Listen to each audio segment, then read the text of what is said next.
What's the story behind the One Eye Imperial IPA? I've always wondered why it's called that and why it looks like on the can design, it looks like it's a eye exam. Yeah. So, I mean, again, every one of our beers has a story, right?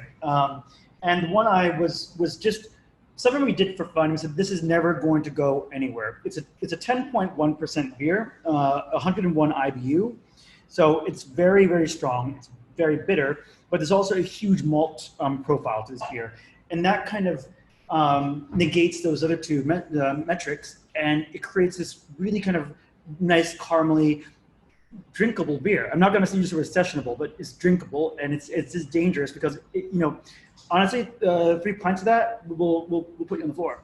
It creeps up. It creeps up. I mean, our team here.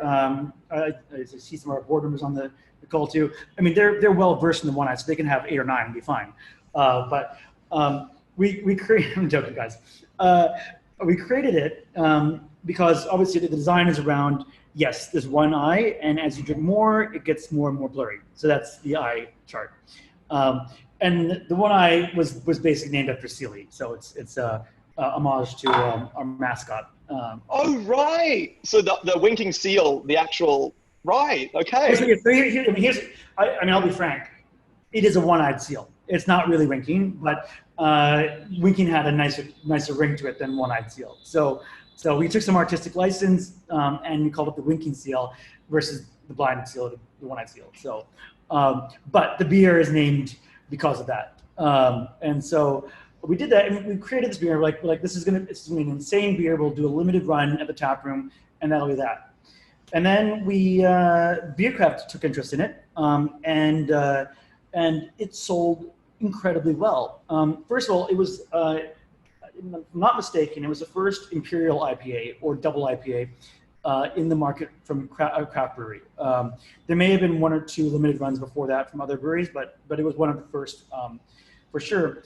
And it's a more expensive beer. Generally, the longer the beer takes to make and the more complex it is, the more it costs. And you know who bought it? It was Vietnamese customers. And I love that because it completely. Yeah, why?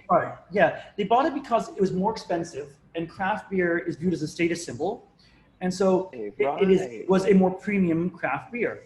And 2, with the the very established beer drinking culture in Vietnam, people drink to get drunk, and that did the trick very effectively. And so, and even to this day now, it remains our highest rated beer.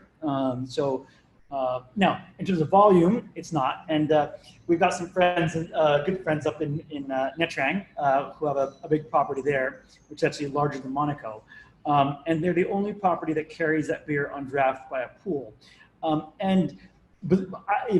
It was my recommendation because I don't want people falling in and not coming out. But it does very well by that in that property. It's an interesting beer that has been successful in a way that we didn't consider or imagine it would be.